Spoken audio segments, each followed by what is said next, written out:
जय राधा माधव कुंज बिहारी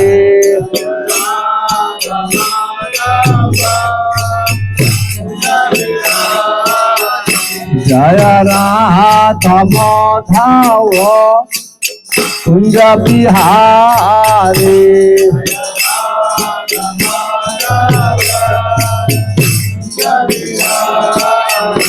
जय गोपी जन वल्लभ गिरवाराधारी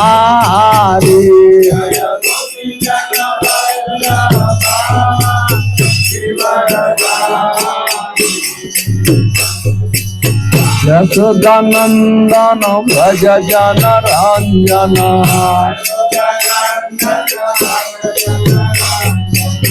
यमुना तेरा पानचारी यमुना तेरा पानचारी जय राधा माधव कुंज बिहारी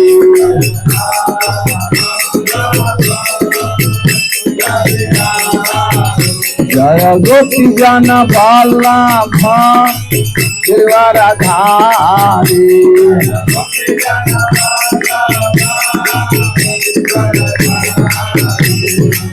यशोदानंदन भज जन रंजन यमुना तेरा पानचारी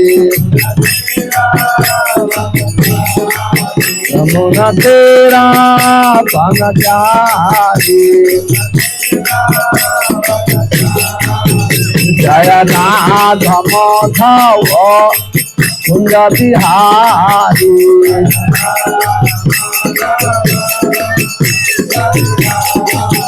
जय गोपी जन वल्लभ गिरवाराधारी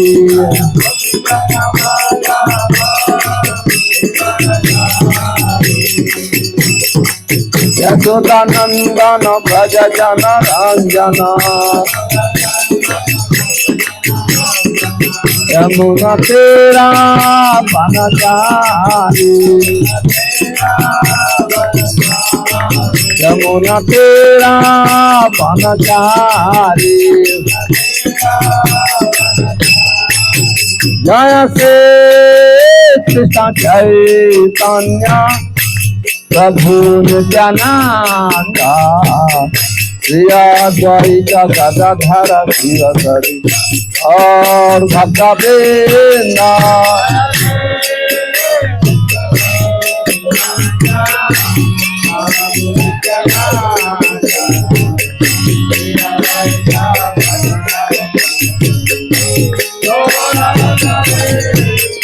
जय श्री कृष्ण चैतन्य प्रभु नित्यानंद श्री अद्वैत गदाधर शिवहरि और भक्तवृंद हेलो क्यों जागो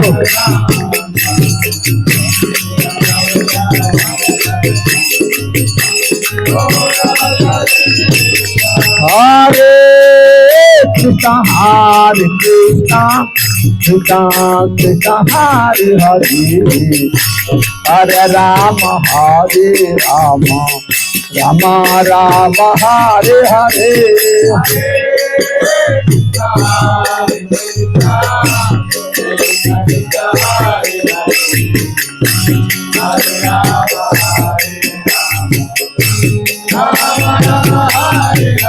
Hare Krishna, Hare Krishna, Krishna Krishna, Hare Hare, Hare Rama, Hare Rama, Rama Rama, Hare Hare. बोल सब लोग बोले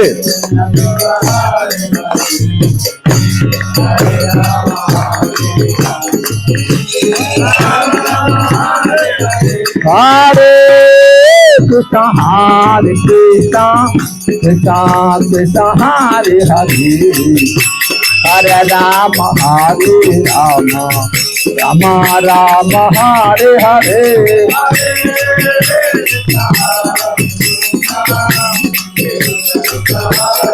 Hello.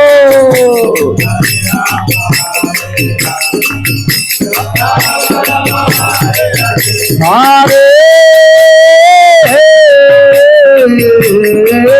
Krishna, Hare Krishna, Krishna Krishna, Hare Hare, Hare Rama, Hare Rama, Rama Rama, Hare Hare.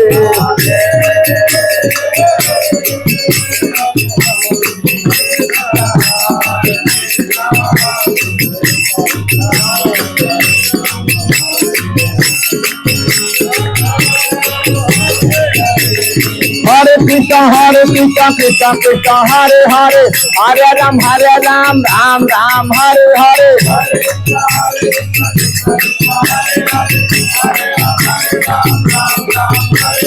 Hare Krishna, Krishna Krishna, Hare Hare, Hare Ram, Ram Ram, Hare Hare.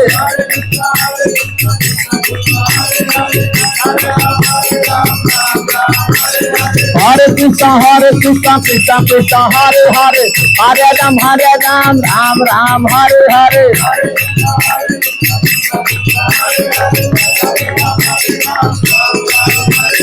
Hare Krishna, Krishna Krishna, Hare Hare, Hare Rama, Rama Rama, Hare Hare.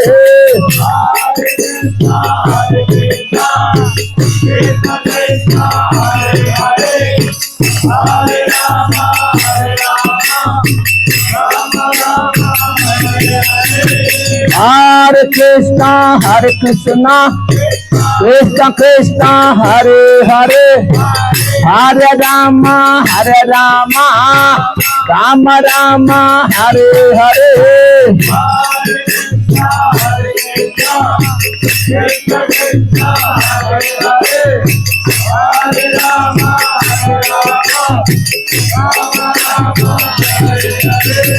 Hare Krishna,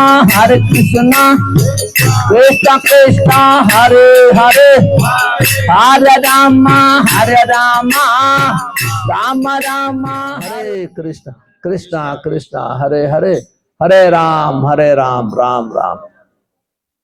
तो I request someone, मैं एक भक्त से किसी से प्रार्थना करता हूं जो हिंदी का ट्रांसलेशन इंग्लिश में कर सकता है। तो 2 लोग 3 लोग बैठे हैं, they can go one side and translate from Hindi to English, at least they get something. कौन है सेवा कर सकता? Who can do?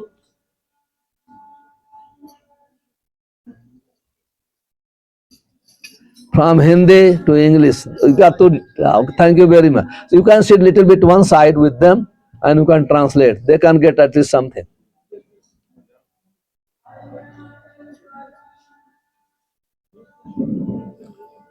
हरे कृष्णा, सब हमारे साथ बोलिए, हरे कृष्णा, कृष्णा कृष्णा, हरे हरे, हरे राम,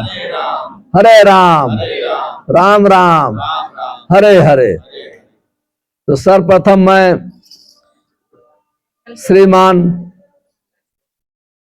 राजू भाई और श्रीमती गीता माता जी का बहुत बहुत आभार प्रकट करता हूं। आप सबको इनवाइट करके संकीर्तन यज्ञ में और गीता श्रवण में भाग लेने का अवसर प्रदान किया है, इसलिए हम दोनों के आभारी हैं। और इनके सम्मान में, इनके ब्लेसिंग के लिए मैं चाहता हूं कि एक बार हरे कृष्ण महामंत्र का उच्चारण हो। हरे कृष्णा कृष्णा कृष्णा हरे हरे, हरे राम।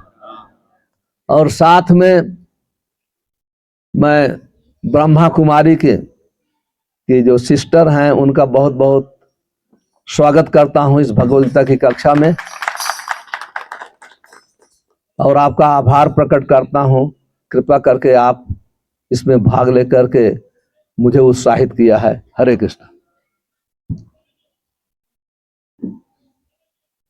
ये आज तो पूरे विश्व में हर व्यक्ति को भगवद गीता का नाम पता है, लेकिन वास्तव में भगवद गीता का उपदेश भगवान कृष्ण भारत में कुरुक्षेत्र के मैदान में किया। भगवद गीता पूजा करने के लिए नहीं है, भगवद गीता आरती करने के लिए नहीं है, भगवद गीता हमारे जीवन में मार्गदर्शन के लिए है। इस संसार में जीव 84 लाख योनियों में भ्रमण कर रहा है। जल जानव लखानी अस्थावरा लक्ष विंशति। कहते हैं कि 84 लाख योनियां हैं, 9 लाख तो पानी की है,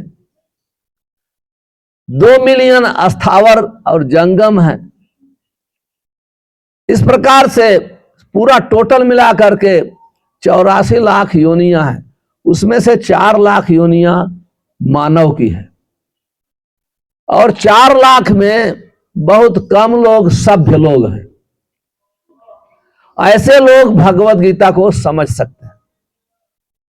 लेकिन भगवद गीता एक ऐसा ग्रंथ है, even lowest class of people, कोई भी जो वैदिक कल्चर से संबंधित नहीं है वो भी इसको समझ सकता है। क्योंकि भगवान कहते हैं अपचेस सुदूराचारो भजतो माम अनन्य भाग। महान से महान पापी व्यक्ति भी यदि भगवद गीता की शिक्षा के अनुसार या सीखता है, अपना जीवन बिताता है, तो महात्मा हो जाता है। तो भगवद गीता हमारे जीवन में एक मार्गदर्शन के लिए है। इस भौतिक जगत में हम लोग 84 लाख योनियों में भ्रमण कर रहे हैं, और ये भ्रमण कैसा है? इस हर योनि में हम जन्म, मृत्यु, बुढ़ापा और रोग का सामना करते हैं। ये मानव जीवन की तुलना प वर्ग से की गई है।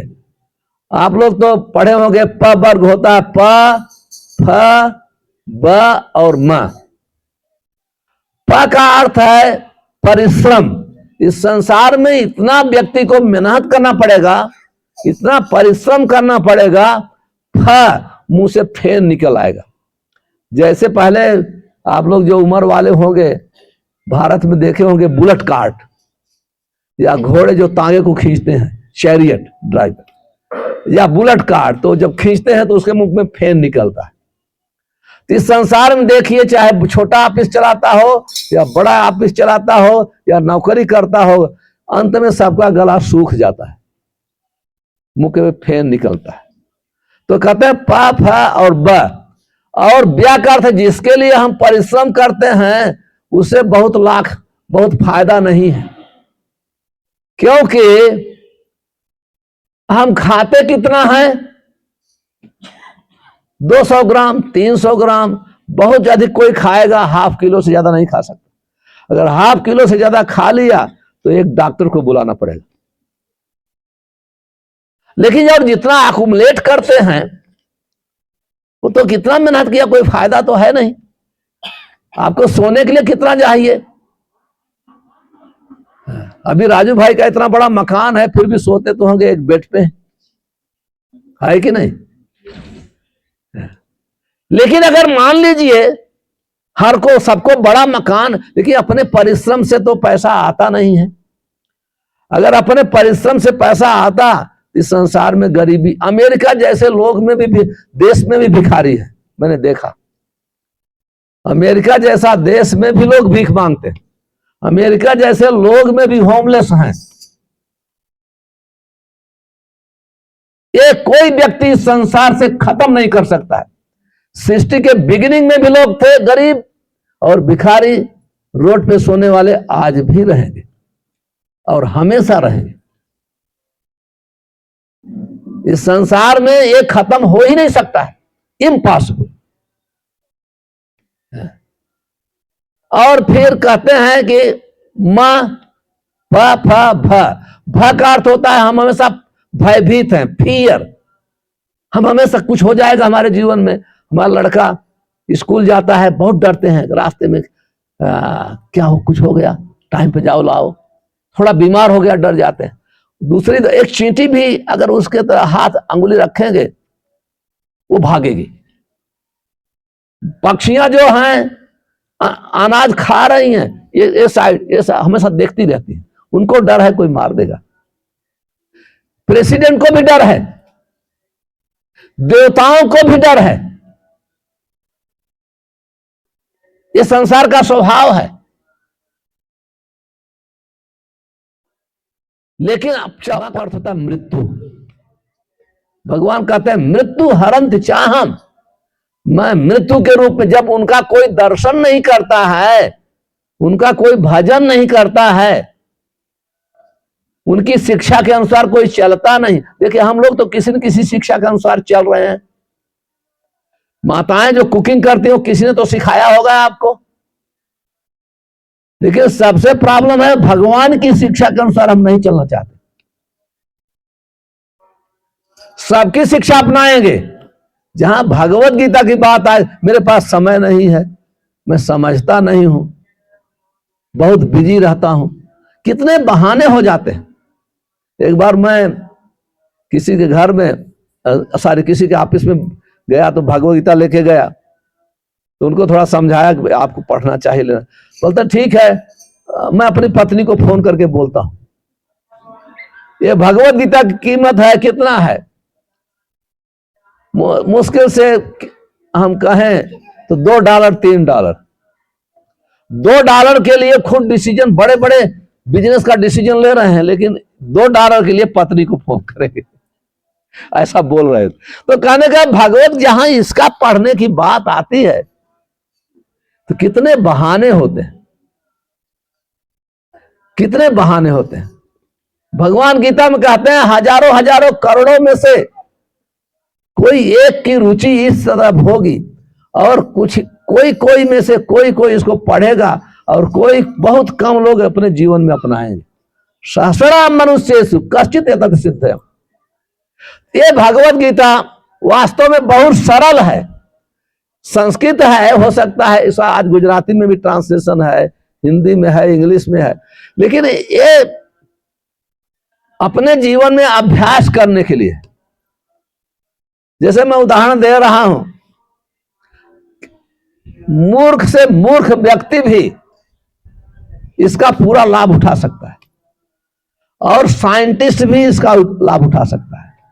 भगवत गीता ये समझने के लिए नहीं है, हम इसको समझेंगे समझ भी नहीं पाएंगे, केवल इसका आदेश पालन करने के लिए। जैसे बच्चा अपने माता पिता का जब आदेश पालन करता है, अगर वो माँ बोलती है बेटा ये कहो, ये 2 2 4 होते हैं, अगर वो बुद्धि से समझे, समझ नहीं सकता है, लेकिन वो रिपीट करता है 2 2 4 होते हैं, ये कहने का समझना। जैसे कोई बोझ छोटा बच्चा बोले ये क्या है, मैं बोलूं माइक है, एक्सेप्ट करे 10 साल। उसी प्रकार से ये शिक्षा अपने जीवन में अभ्यास करने के लिए सिंपल चीज है। मैं सिंपल बताता हूं आप लोग के लिए। जैसे हम सभी लोग भोजन करते हैं, खाते तो सब हैं। अब भगवान क्या कहते हैं, यद करोसी यद असनसी यद जिहोसी तदासी यद। कहते जो भी खाओ मुझे अर्पण करो। और जब भगवान को अर्पण करेंगे तो ऐसा नहीं कि आप भगवान सब कुछ ले लेके खा जाएंगे, नहीं, वो शुद्ध हो जाएगा, शुद्ध हो जाएगा। हमारे प्रभुपाद जी उदाहरण देते हैं बहुत सुंदर ढंग से, कैसे भगवत गीता को अपने जीवन में अपनाना चाहिए। उदाहरण जैसे मान लो पिताजी हैं, पिताजी अपने बच्चे के लिए, छोटा बच्चा है 3 साल का, 4 साल का, 3 साल का समझ लीजिए, उसके लिए चॉकलेट लाते हैं और वो चॉकलेट बच्चे को देते हैं और बच्चा उस चॉकलेट का एक टुकड़ा उठा के धीरे धीरे धीरे आके पिता के मुंह में डालता है। आप सोचियो इतना सुखी, इतना सुख पिता को कभी नहीं मिलेगा ये थोड़े से कार्य से। तो उसका लोग कितने भी स्वागत करेंगे, कितना भी उसका जन्मदिन मनाएंगे, लेकिन जब बच्चा एक छोटा सा चॉकलेट का पीस पिता के मुंह में डालेगा, वो खुशी उसको कहीं नहीं मिल सकती है। और इतना खुश होंगे कि बच्चे के लिए सब कुछ लाएंगे। वास्तव में चॉकलेट पिता के लिए नहीं था, वो बच्चे के लिए पिताजी ने लाया है। लेकिन जब बच्चे ऑफर करते हैं तो पिताजी का हृदय प्रेम से गदगद हो जाता है। उसी प्रकार से सब कुछ भगवान का है और हमारे लिए दिया है, और जब उसी चीज से हम भगवान को याद करते हैं, ऑफर करते हैं, भगवान इतना खुश हो जाते हैं, उस व्यक्ति के ऊपर पूरी ब्लेसिंग देते हैं, जैसे पिता अपने बच्चे के ऊपर खुश जाते हैं। इसमें क्या बड़ी बात है, वेरी सरल है। तो लेकिन जो जिसका माइंड बहुत क्रिकेट है वो बोला हाँ वो भगवान खाते हैं, मैं तो देखा नहीं। और आप नहीं देखे इसका अर्थ नहीं है कि वो भगवान नहीं खाते हैं। भगवान कहते हैं कि पत्रम पुष्पम फलम तोयम यो में भक्त्या प्रयच्छति तदहम अस्नामि। कहते हैं जो पत्र, तुलसी का पत्ता, गंगा जल, साग सब्जी जो मुझे भक्ति से भोग लगाता है, तदहम अस्नामि, मैं उसको खाता हूं। आप तीसरे व्यक्ति हैं। अरे जो खाने वाला बोलता है मैं खाता हूं, और जो उसको भोग लगाता है उसे विश्वास है खाते हैं। आप तीसरे व्यक्ति हैं। कहते हैं वो खाते हैं, मैं तो देखा नहीं। आप कैसे देखेंगे? बहुत चीजें इस संसार में हम नहीं देखते हैं। हवा हम देखते हैं लेकिन हवा नहीं है। आपने हवा को देखा नहीं, इसका अर्थ नहीं कि हवा नहीं है। श्वास लेते हैं, इसका अर्थ है कि हवा है। ऐसे बहुत, जैसे अभी इस हवा में कितने कीड़े उड़ रहे हैं हम देखते हैं, लेकिन है। बहुत चीजें ऐसे हैं, अपने मन को हम देखा है किसी ने, इसका अर्थ आप मन को नहीं देखे तो आपके पास मन नहीं है। क्या है कि हम केवल बोनाफाइड अथॉरिटी से, प्रामाणिक व्यक्ति से हम स्वीकार करते हैं, हम स्वीकार करते हैं। जैसे मैं उदाहरण दिया करता हूं, बच्चा कभी पिता को देखा, मां कहती है बेटा तुम्हारा पिता है, और बच्चा जो है पिता मान के पूरे लाइफ टाइम सेवा करता है। मां बताती है तुम्हारी बहन है, भाई है। तो कहने का अर्थ है, इसलिए वेद को क्या कहते हैं? वेद माता। वेद माता, जो शास्त्र कहते हैं कि भगवान है, उनका नाम ये है। ये तो चांस कला पुंस कृष्ण सु भगवान स्वयं। जैसे मां कहती है, मां से कोई दूसरा कोई प्रमाण नहीं है, बच्चे को केवल मां बता सकती है ये तुम्हारा पिता है, दूसरा कोई उसी प्रकार से शास्त्र ही भगवान का वर्णन करते हैं, शास्त्र ही वर्णन करते हैं। तो जब हम शास्त्रों में कहा गया है, इसलिए शास्त्र को वेद माता कहा जाता है। तो शास्त्र कहते हैं भगवान का वर्णन करते हैं, हमारा वर्णन करते हैं, हमारा संबंध कैसे स्थापित होगा ये भी वर्णन करते हैं। तो इसलिए हमको पहला निवेदन, हम पूरे ब्रह्म विशुद्धों का हुआ, कहते हैं संपूर्ण वेद पुराण उपनिषद एक गाय के समान है। गाय को हम रखते हैं दूध दूहने के लिए, और दूध किसके लिए? हम लोग के लिए है। दूध दूहने के लिए आपको बछड़ा चाहिए, गाय का बच्चा चाहिए। कहते हैं सर्वो उपनिषदो गाया दुग्धा गोपाल नंदन, पार्थ वर्ष सुधि भोक्ता। कहते हैं संपूर्ण पुराण उपनिषद गाय के समान है, उसका जो निचोड़ है, दूध है, भगवत गीता है। और इसको कौन पढ़ेगा? सुधी, जो बुद्धिमान लोग हैं, ये इसको अपनाएंगे। तो कहने का अर्थ है, अब जैसे मैंने बताया, जैसे भगवत गीता की बहुत शिक्षा बहुत सरल है, कठिन नहीं है। कहीं भी देखेंगे आप, कहीं भी आप कोई भी श्लोक पाइए, हमारे जीवन में ये 100% परफेक्ट उतरती है। जैसे भगवत गीता ने का वर्णन करती है, हे अर्जुन, सब लोग आत्मा है, शरीर नहीं है। इसको एक बच्चा भी समझ सकता है। हम बोलते हैं ये मेरा हाथ है, ये मेरा सर है, ये मेरा कान है, ये मेरी शरीर है। कोई नहीं कहता कि मैं कान हूं, मैं आंख हूं, मैं शरीर हूं, मैं सर हूं। हम कहते हैं ये मेरा सर है, ये मेरा हाथ है, ये मेरी शरीर है। इसका अर्थ है शरीर का मालिक दूसरा है। वो मैं क्या है? वो है आत्मा है, वो आत्मा। आप देखिए, ये मैं जो मालिक शरीर का है वो आत्मा है। आत्मा शरीर के अंदर है, इसलिए हम चलते हैं, बोलते हैं, उठते हैं, खाते हैं। कोई भी समझ सकता है, एक बच्चा भी समझ, आप भी समझ सकती हैं।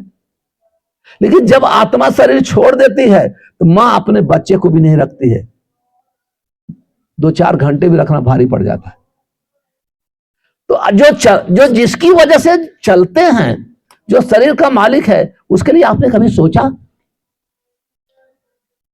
जिसके कारण हम भोजन करते हैं, जिसके कारण हम बिजनेस करते हैं, आत्मा नहीं है तो आप बिजनेस भी नहीं कर सकते। आप किसी ने सोचा? और आश्चर्य की बात है, आज तक कोई यूनिवर्सिटी में, कोई कॉलेज में कहीं आत्मा के विषय में बताया जाता है? कहते हो तो बहुत, तो चले गए, चले गए, चले गए। अरे वो है कौन थे? कभी नहीं सोचा नहीं। तो आप देखिए, ये पहला ज्ञान है, ये भगवत गीता का पहला ज्ञान है।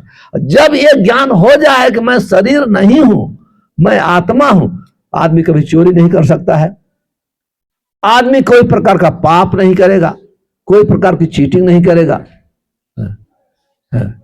जैसे ही वो सोचेगा कि मैं आत्मा हूं, शरीर नहीं।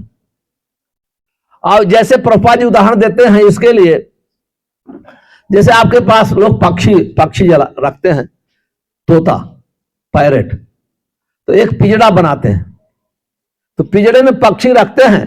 तो अगर आप पिंजड़े को साफ सोने का पिंजड़ा है, मान लीजिए सोने का पिंजड़ा है, जैसे ब्यूटीफुल बंगला है तो सोने का पिंजड़ा है, तो आप वो पिंजड़े को ही पॉलिश करते रहिए और पक्षी को भोजन नहीं दीजिए, तो पक्षी सूखे रहेगा, हमेशा रोता रहेगा, के। उसी प्रकार से हम लोग हमेशा अपने शरीर को ही सजा रहे हैं। शरीर की हम दिन 2 बार 3 बार स्नान करेंगे, कितना शरीर को मेंटेन करने के लिए हम कितना परिश्रम करते हैं, लेकिन कोई मेंटेन नहीं कर सकता है। पतंत अवश्यम परिणाम पेशलम, एक दिन बुढ़ापा हमारी सुंदरता को खत्म कर देगा। कितना भी आप अपने शरीर से प्रेम करें, ये शरीर कहते जात से ध्रुवम मृत्यु, ध्रुवम जन्म मृत्यु सच, जिसने जन्म लिया है उसकी मृत्यु निश्चित है। अगर किसी को अमरता प्राप्त करना है तो भगवान कहते हैं जरा मरण मोक्षाय माम आश्रित यतंत्रित। अगर आपको मृत्यु पर विजय प्राप्त करना है, बुढ़ापा पर विजय प्राप्त करना है, रोग पर विजय प्राप्त, मेरे पास आओ, मेरे पास आओ। इसलिए श्लोक में कहा गया, प्रभुपाद जी लिखते हैं, हम यहां के नहीं हैं, मेहमान हैं। हम तो भगवान के धाम के हैं, जिसका जगह का नाम है बैकुंठ लोक। बैकुंठ लोक का अर्थ है फ्री फ्रॉम, सभी संपूर्ण चिंताओं से मुक्ति। वहां कोई प्रकार की चिंता नहीं है। और उस वैकुंठ धाम जाने के लिए केवल भगवत गीता की शिक्षा का पालन करना पड़ेगा। और भगवान गीता में कहते हैं, हे अर्जुन सत्ताम कीर्तन तो आम, जो मेरे नाम का कीर्तन करेगा, मेरे नाम का जप करेगा, वो मुझे बहुत प्रिय है। तेसाम सतत युक्ता नाम भजताम प्रीति पूर्वकम ददाम बुद्धि योगम। कहते हैं जो मेरी भक्ति करेगा मैं उसको बुद्धि दूंगा, वो हमारी दी हुई बुद्धि से मेरे पास आएगा।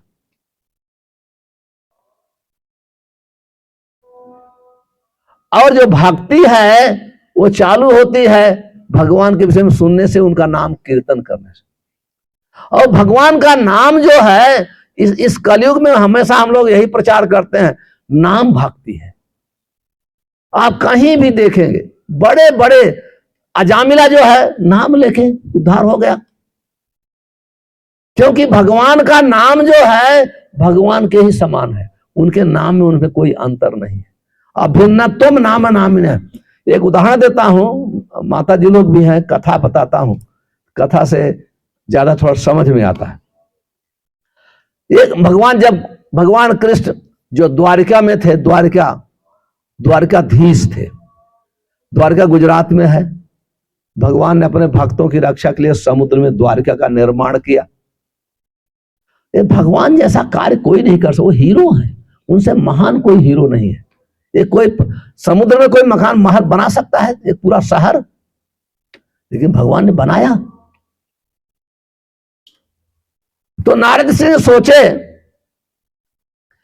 कि हमारे भगवान इस द्वारिकाधीश के रूप में राज्य कर रहे हैं, तो मैं चलूं देखूं। 16,108 रानियां हैं, 16,100 महल हैं। जब हम लोग बहुत लोग को बोलते हैं 16,100, वो लोग अरे ये कैसे है, कैसा भगवान? अरे क्यों नहीं, जीव को प्रकृति कहते हैं, भगवान को पुरुष कहते हैं। जितने जीव हैं सब भगवान के सेवक हैं। जब हम रानी की बात करते हैं, हम लोग जैसे शादी करते हैं ऐसे ही सोचते हैं, ऐसा भगवान के संबंध आत्मा और परमात्मा का संबंध है नहीं है। तो जब भगवान जब भगवान का जब बाहर होते थे द्वारिका से तो अकेले होते थे, जब द्वारिका के अंदर प्रवेश करते थे 16,108 अपना रूप बनाते थे। ये कोई कर सकता है? ऐसा नहीं कि 16,000 रानियां इंतजार करेंगी भगवान से मिलने के लिए, 16,108 दिन के बाद मिलेगी, नहीं। भगवान अपना एक हो बहुश्याम, ये वेद कहते हैं। भगवान एक हैं और जरूरत पड़ती है तो अनलिमिटेड हो जाते हैं, असंख्य। तो इस प्रकार से नारद सिंह गए, पहले देखा हर घर में, किसी घर में भगवान क्या कर रहे हैं, बच्चों से बातचीत कर रहे हैं। दूसरे जगह गए, गाय को दान कर रहे हैं। तीसरे ब्राह्मण की गोष्ठी कर रहे हैं। ऐसे पूरा घूमते घूमते सब गए, अंत में सत्यभामा के महल में आए। सत्यभामा पूछती है, अरे महात्मा जी आइए, बैठिए, कुछ जल ग्रहण करिए, सब करिए। बोलते भाई ठाकुर जी की लीला, अभी नारद जी कहते हैं सत्यभामा से, ठाकुर जी की लीला बहुत आश्चर्यजनक है, कोई ऐसी लीला नहीं कर सकती है। लेकिन एक है 16,108 रानियां हैं, लेकिन रुक्मिणी का बहुत अधिक प्रेम है ठाकुर जी के साथ, और ठाकुर का रुक्मिणी के साथ भी बहुत प्रेम है। ऐसा प्रेम मैं दूसरी रानियों के साथ नहीं देखा। ऐसे नारद ने कहा तो सत्यभामा को बहुत अच्छा नहीं लगा। सत्यभामा कहती हैं कि नारद जी ऐसा कुछ हमको मंत्र बताओ, ऐसा मंत्र बताओ कि ठाकुर जी रुक्मिणी से ज्यादा मुझसे प्रेम करे। तो नारद जी कहते बहुत आसान है, कोई कठिन काम नहीं है। तो फिर सत्यभामा बोलते हम मैं चाहती हूं, प्लीज हमको मंत्र बताइए। तो नारद जी कहते नहीं, मंत्र नहीं, बहुत सरल है, उनको किसी ब्राह्मण को दान कर दो, किसी ब्राह्मण को दान कर दो, ब्राह्मण के आशीर्वाद से आपके पर ज्यादा उनका आकर्षण बढ़ जाएगा, प्रेम बढ़ जाएगा। तो ठीक है, में क्या बड़ी बात है, पानी लिया, पहले लोग संकल्प लेते थे जल से, दान का, ये सब का, पानी लिया और संकल्प लिया कि मैं आपको दान करती हूं, और जैसे संकल्प लेके दान किया तो महल में बैठे हुए थे, तुरंत महल में प्रवेश किया नारद जी, हाथ पकड़े लेके चल दिए। अब भगवान तो भक्त वत्सल है, हालांकि रानियां भी सब भक्ति ही थी, और जैसे द्वारका से बाहर निकले उस सभी भगवान 16,000 फिर एक में आ गए, और सब रानियों में हाहाकार मच गया। अरे ये तो सत्यभामा अकेली कैसे दान कर सकती है, हमारे भी पति हैं, वो बोलती हमारे पति हैं। सब नारद के पास आए कि कैसे आपको अकेला कोई सत्यभामा दान कर सकती है, वो तो मेरे भी पति हैं, कृपया मुझे इनको छोड़ दीजिए, आप नहीं ले जा सकते, आप इनके बदले में आपको जो भी चाहिए हम लोग देने के लिए तैयार हैं, लेकिन इनको मुक्त कर दो। नारद जी कहते हैं बहुत सरल है, इनके बराबर हमको सोना दे दो, मैं चुप छोड़ दूंगा, साधुओं को भी तो दक्षिणा तो चाहिए, दान दक्षिणा कहते हैं इनके बराबर हमको सोना दे दो। तो द्वारका में सोना की तो कमी नहीं थी, हीरे जवाहरात सोना की कोई कमी नहीं थी। रानी खुश हो गई, ठीक है जितना सोना चाहिए आपको दे दूंगी इनके बराबर। तो एक तराजू पे एक साइड पे उनको रखा गया, और एक साइड पे सब द्वारका का सोना ला के रखना चालू कर दिया। खत्म हो गया, भगवान के बराबर नहीं हुआ। कैसे हो सकता है भगवान के बराबर? भौतिक वस्तु भगवान के बराबर नहीं हो सकती। फिर अपना दागिना भी सब रख दिया तो भगवान के बराबर नहीं हुआ। तब अंत में रुक्मिणी आई। रुक्मिणी ने क्या किया, उसने एक तुलसी का पत्ता तोड़ा, उस पर लिख दिया कृष्ण, और बोला सब सोना हटाओ, अपना अपना सोना सब ले जाओ। सब लोग अपना सोना ले लिया। जैसे तुलसी का पत्ता, कितना वजन है, 1 ग्राम भी नहीं होगा, उस पर रखा और कृष्ण लिख दिया। जैसे रखा तो भगवान हल्के हो गए, तुरंत ही हल्के हो गए। इसलिए भगवान का नाम जो है भगवान से महान है। नाम नामकारी बहुधा निज सर्व शक्ति। भगवान ने अपनी संपूर्ण शक्तियां अपने नाम में डाल दिया है। और भगवान का नाम कैसा है, पद्म पुराण में कहा गया, नाम चिंता मणि प्रकर चैतन्य रस विग्रह पूर्ण शुद्धो नित्य मुक्तो अभिन्नतम नाम नाम है। कहते हैं भगवान का नाम चिंता मणि के समान है। चिंता मणि का गुण क्या है, चिंता मणि को अगर लोहे से स्पर्श किया जाए, टच किया जाए तो लोहा सोना हो जाता है। उसी प्रकार से चाहे कितना भी गंदा लोहा हो, कितना भी गंदा लोहा हो, अगर पारस स्पर्श मणि को टच करेंगे वो सोना बदल देती है। उसी प्रकार से भगवान का नाम है, इतना महान है। जब व्यक्ति कितना भी गंद पापी से पापी व्यक्ति जब नाम लेता है उसका हृदय पवित्र हो जाता है, महात्मा हो जाता है। एक बार एक भगवान शिव के महान भक्त थे काशी विश्वनाथ, आप नाम सुने होंगे काशी विश्वनाथ। ये सत्य घटना है, 500 वर्ष पहले की घटना है। तो साउथ इंडिया के लोग भगवान शिव में बहुत विश्वास करते हैं, मानते हैं। साउथ इंडिया में, दक्षिणी भारत में, और चारों तरफ देखेंगे वहां भगवान शिव के मंदिर हैं बड़े बड़े।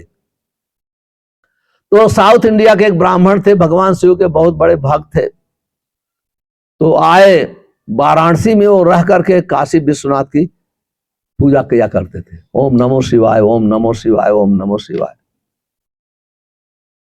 और बहुत गरीब थे, उनके पास इतना पैसा नहीं था कि अपनी लड़की की शादी कर सके। पहले व्यक्ति पूरी जायदाद बेच देता था, लेकिन लड़की की शादी अवश्य करेगा। खुद को गुलाम बना देगा, लेकिन इतना महत्व था भारत में, आप लोग जानते होंगे। जब अगर लड़की की शादी के बगैर वो सो नहीं सकता है जब तक शादी न हो जाए। तो बहुत, और उस समय पहले तो जो बहुत गरीब होते थे उनके लिए मुश्किल होता था लड़की की शादी करना। आजकल तो सामूहिक लग्न होता है, बहुत लग्न होता है। आजकल तो लड़की लड़कियां ऐसे ही शादी कर देती हैं, कर लेती हैं, और पैसे की भी जरूरत नहीं, कोर्ट में जाकर शादी कर लेंगे। पहले बहुत मुश्किल काम था, और एक कन्या दान कहा जाता था। तो ब्राह्मण की बहुत गरीबी थी, इसलिए ओम नमः शिवाय का जप करते थे कि भगवान शिव की कृपा से हमको धन हो जाए तो अपनी लड़की की शादी तो कर लूं। तो एक दिन भगवान शिव प्रकट हुए। भगवान शिव प्रकट हुए तो कहते हैं कि बहुत प्रणाम किए, बहुत प्रार्थना किए। कहते हैं कि बहुत गरीब है बहु हूं, हमको कीमती। भगवान शिव कहते हैं मेरे पास संसार की सबसे कीमती वस्तु नहीं है, सबसे कीमती नहीं है, कीमती है लेकिन संसार की सबसे कीमती वस्तु नहीं है। तो बोलते मैं तो इतना दिन तक आपकी भक्ति किया, ओम नमः शिवाय का जप किया, संसार की सबसे कीमती वस्तु चाहिए, मेरी गरीबी दूर जो हो जाए। वो कहते हैं, शिव जी कहते हैं अच्छी बात है आपने किया, लेकिन वो मेरे पास नहीं है। तो कहते हैं किसके पास है? हाँ ये मैं बता सकता हूं। वृंदावन में एक बाबा जी हैं, उनका नाम सनातन गोस्वामी है, वो मेरे मित्र हैं। आप उनके पास जाके बोलिए कि महादेव शिव ने हमको भेजा है, आपके पास सबसे कीमती वस्तु है, मुझे दे दो। तो बोले ठीक है। तो वृंदावन से चले, वाराणसी से वृंदावन कम से कम 2000 किलोमीटर है, 2500 किलोमीटर, बहुत दूर है। तो उस समय तो रास्ता मतलब गाड़ियां नहीं थी, ऐसे पैदल चलने में कितने कई महीने लग गए। आए वृंदावन पहुंचे, सबसे पूछे भाई सनातन बाबा जी कहाँ हैं? गोस्वामी, सनातन गोस्वामी। सब बोले वो मदन मोहन टीला है, वहां मंदिर है, वहां आप जाओ, वहां वो भजन कर रहे हैं। तो वहां सनातन गोस्वामी के पास जब गए, प्रणाम किया, ये सत्य घटना बता रहा हूं। प्रणाम किया कि बाबा जी की जय, तब उनकी आंख खुली, बाबा जी की माला कर रहे थे। तो बाबा जी बोले कि हाँ आप जय जयकार, आप क्या सेवा करो? कहते हैं कि महादेव शिव ने आपके पास मुझे भेजा है, संसार की सबसे कीमती वस्तु आपके पास है, तो मुझे दो। कहते ठीक है, आपको सबसे कीमती चाहिए? बोले हाँ। कहते वो कचरा पेटी है, डस्टबिन कचरा पेटी, उसमें जाओ, पारसमणि पड़ी है, ले लो। वो तुरंत दौड़े, खोजने लगे, तो पारसमणि मिल गई। और तुरंत तो सोचे कि ये बाबा मुझे चीटिंग तो नहीं कर रहा है सच में। तो लोहे की अंगूठी पहने थे, गरीब थे, छोटी सी पतली लोहे के तार की, उसको टच किया, तुरंत सोना हो गई। बहुत खुश हो गए और लगे मन में लड्डू खाने, मैं जा रहा हूं, अपना बेड टच करूंगा, सोना हो जाएगा, ये सोना हो जाएगा, ये सोना हो जाएगा, संसार का सबसे धनी व्यक्ति हो जाऊंगा। ऐसे वो सोचते सोचते रास्ते में चले। 1 किलोमीटर आए तो उनके दिमाग में, क्योंकि साधु का दर्शन किया और धाम में गए, दर्शन का बहुत महत्व होता है। जिसको आप दर्शन करते हैं उसका प्रभाव आपके पड़ता है ऊपर, उसका चेहरा आपके मन में बैठता है, उसके गुण आते हैं। तो दर्शन किए धाम में, वृंदावन में, थोड़े उनके हृदय में परिवर्तन तो हुआ। तो वो सोचने लगे, 1 किलोमीटर आने के बाद सोचने लगे ये साधु मेरे साथ चीटिंग कर रहा है। भगवान शिव ने कहा था कि संसार की सबसे कीमती वस्तु बाबा जी के पास है। अगर कीमती वस्तु कोई कचरा पेटी में फेंकेगा उनके, आप देखिए भगवान है हृदय से, कहते हैं कि सबके हृदय में परमात्मा रूप में भगवान निवास करते हैं और सबको ज्ञान देते हैं। स्मित ज्ञानम पोहनम च, वही याद दिलाते हैं, वही भुलवा देते हैं। लेकिन वो सोचने लगे ये साधु चीटिंग कर रहा है। अगर ये सबसे कीमती होती, कीमती वस्तु पर लोग तिजोरी में रखते हैं, अच्छा से रखते हैं, कचरा पेटी में थोड़ी फेंकेंगे। उनके ऐसा सोचने लगे और उनके दिमाग में आया कि नहीं, मैं वापस चलता हूं फिर से मांगने के लिए। वापस आए, क्यों, लालच बड़ी चीज है ना तो वापस आए, बोलते बाबा जी आप मेरे साथ चीटिंग कर रहे हो, बाबा जी आप मेरे साथ चीटिंग कर रहे हो। बाबा जी कहते नहीं भाई, आपने कहा सबसे कीमती वस्तु आप पारसमणि है, आप टेस्ट कर लो, आप लोहे को टच करो सोना हो जाएगी। मैं चीटिंग कहा किया ना, ये तो बात ये सत्य है, पारसमणि है। लेकिन महादेव शिव ने कहा था कि सबसे कीमती वस्तु आपके पास है। अगर सबसे कीमती होती तो आप कचरा पेटी में क्यों फेंका? इसका अर्थ है इससे कीमती आपके पास है। हाँ, कहते हैं सनातन गोस्वामी कहे बाबा जी इससे कीमती मेरे पास, हमको दीजिए। कहते हैं आप तैयार हैं लेने के लिए? हाँ, उसके लिए तो मैंने कितने सालों तक ओम नमः शिवाय जप किया। महादेव शिव उपस्थित हुए, हमको वरदान दिया और कहा आप जाके ले लो। तो आप तैयार? कहा हाँ हाँ तैयार हो। तो कहते हैं कि जाओ ये पारसमणि यमुना में फेंक दो और वहां से स्नान करके आओ, मैं सबसे कीमती वस्तु दूंगा। तो वो ब्राह्मण देवता सोचने लगे ये सच में देंगे? कहीं मैं फेंक दिया यमुना में तो क्या होगा, फिर से देगा या कि नहीं देगा? लेकिन फिर भी साधु की बात और कि विश्वास हुआ कि नहीं देंगे, क्योंकि पारसमणि तो दिया था। तो जाए पहले फेंक दिया यमुना में, फिर जाके स्नान किए, वही स्नान करके आते हैं भीजे हुए और फिर प्रणाम करते हैं, कहते हैं आप तैयार हो? हाँ आज तैयार हूं।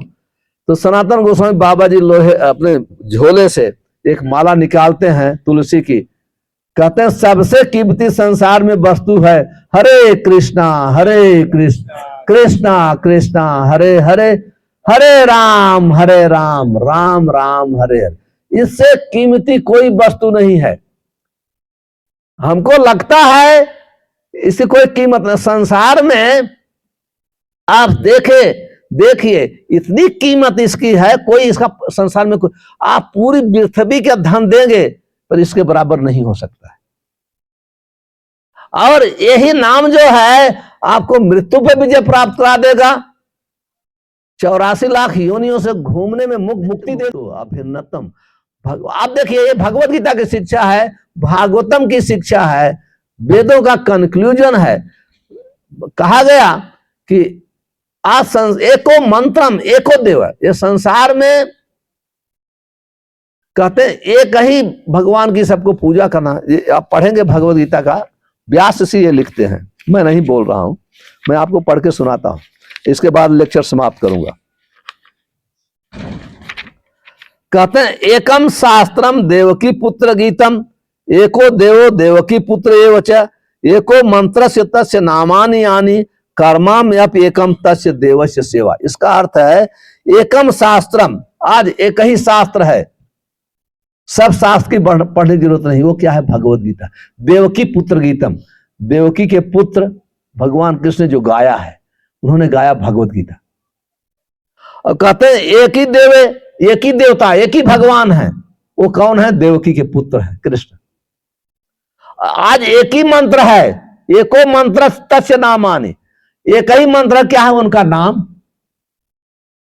और एक ही कर्म होना चाहिए, उनकी सेवा,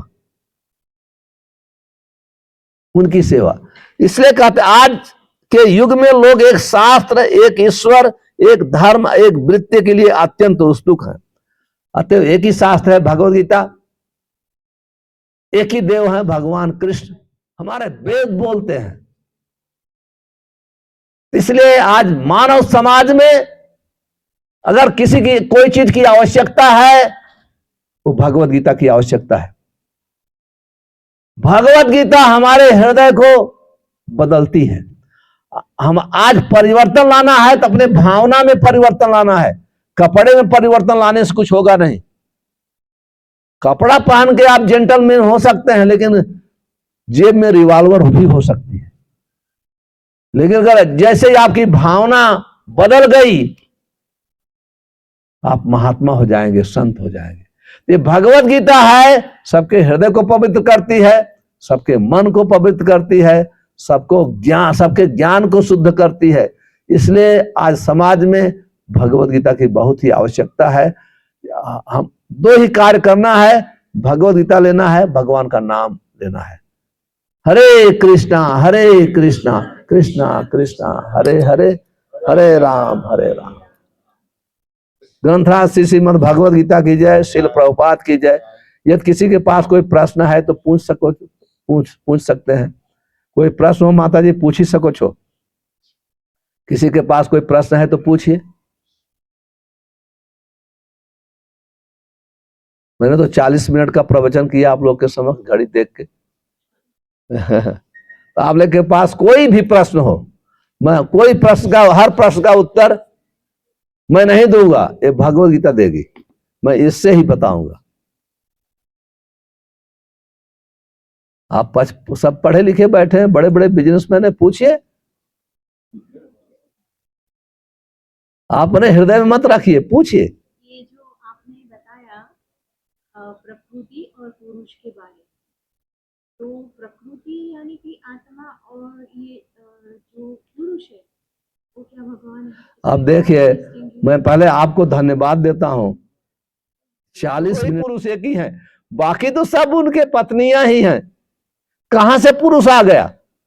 जब ये मैसेज मिला तो जीव गोस्वामी समझ गए कि बहुत महान भक्त है, तुरंत मिले।